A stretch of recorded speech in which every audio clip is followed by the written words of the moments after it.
ये कहानी कराची के एक पुराने मोहल्ले की है। वहाँ एक बूढ़ी औरत रशीदा बीबी एक पुरानी हवेली में अकेली रहती थी। लोग उसे पागल समझते थे। बच्चे उसके घर के करीब जाने से भी डरते थे।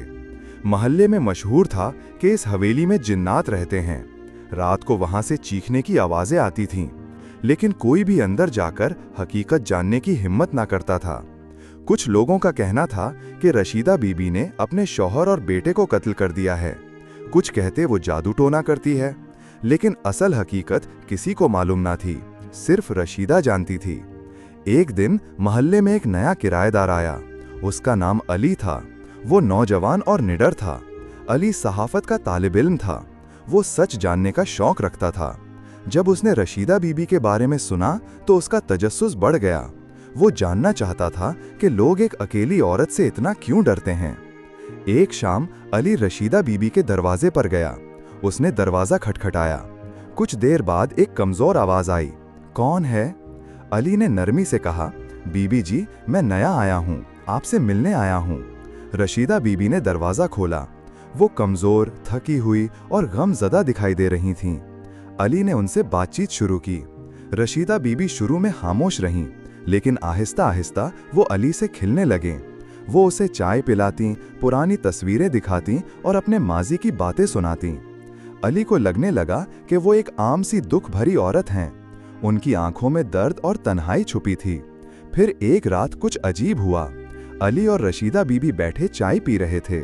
अचानक ऊपर के कमरे से एक औरत की चीख सुनाई दी, जैसे कोई दर्द में हो। अली चौंक गया, लेकिन रशीदा बीबी बिल्कुल खामोश रहीं, जैसे कुछ हुआ ही ना हो। अली ने पूछा, ये चीख किसकी थी? क्या यहाँ कोई और भी है? रशीदा बीबी ने कहा, ये आवाज़ें तब आती हैं जब कोई सच के करीब पहुँचे। वो रात अली के लिए बेसुकूनी का सबब बनी। अगले दिन वो दोबारा आया। उसने ऊपर वाले कमरे की बात की। रशीदा बीबी ने कहा, अगर तुम सच जानना चाहते हो तो ऊपर जा सकते हो। उन्होंने अली को पुरानी चाबी दी। अली ने दरवाज़ा खोला। अंदर अंधेरा था। एक पुराना पलंग, एक टूटी अलमारी और आधा टूटा हुआ आईना पड़ा था। फिर अली की नज़र एक पुरानी तस्वीर पर पड़ी। उस तस्वीर में एक औरत, एक मर्द और एक बच्चा था।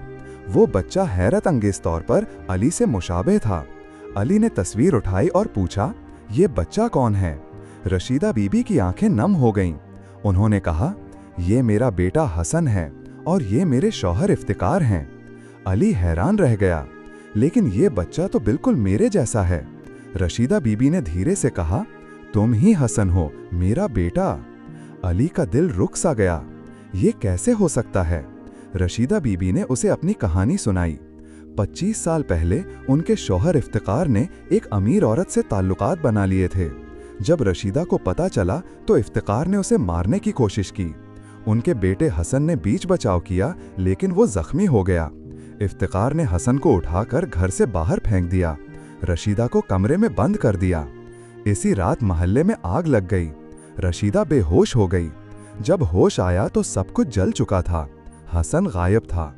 सबने समझा कि रशीदा ने अपने शौहर और बेटे को मार दिया है। किसी ने सच जानने की कोशिश नहीं की। रशीदा तन्हा रह गई। वो लोगों की बातों का निशाना बनी और पागल समझ ली गई। अली की आंखों में आंसू थे। उसे समझ आ गया कि वही हसन है। उसे यतीम खाने में क्यों पाला गया? उसकी असल शनाख्त क्या है? सब कुछ वाज़ेह हो गया। रशीदा बीबी ने नरमी से कहा, तुम वापस आ गए हो, मेरी खामोश चीखों का जवाब लेकर। अली ने रशीदा को गले लगा लिया। बरसों बाद माँ और बेटा एक हो गए। लेकिन कहानी यहाँ ख़त्म ना हुई। चंद दिन बाद अली दोबारा रशीदा बीबी से मिलने गया। हवेली बंद थी। अंदर से रोने की आवाज़ आ रही थी। पुलिस को बुलाया गया। दरवाज़ा तोड़ा गया। अंदर रशीदा बीबी मुर्दा हालत में मिली। उनके हाथ में अली की बचपन की तस्वीर थी। दीवार पर खून से लिखा था, सच जब मिलता है तो अक्सर सब कुछ छीन लेता है। अली चुप खड़ा था। उसने अपनी माँ को पा लिया था, लेकिन बहुत देर हो चुकी थी। अब मोहल्ले में एक और चीख गूंजती है, रशीदा की नहीं बल्कि अली की। एक बेटे की खामोश चीख जिसने सच पाकर अपनी दुनिया खो दी।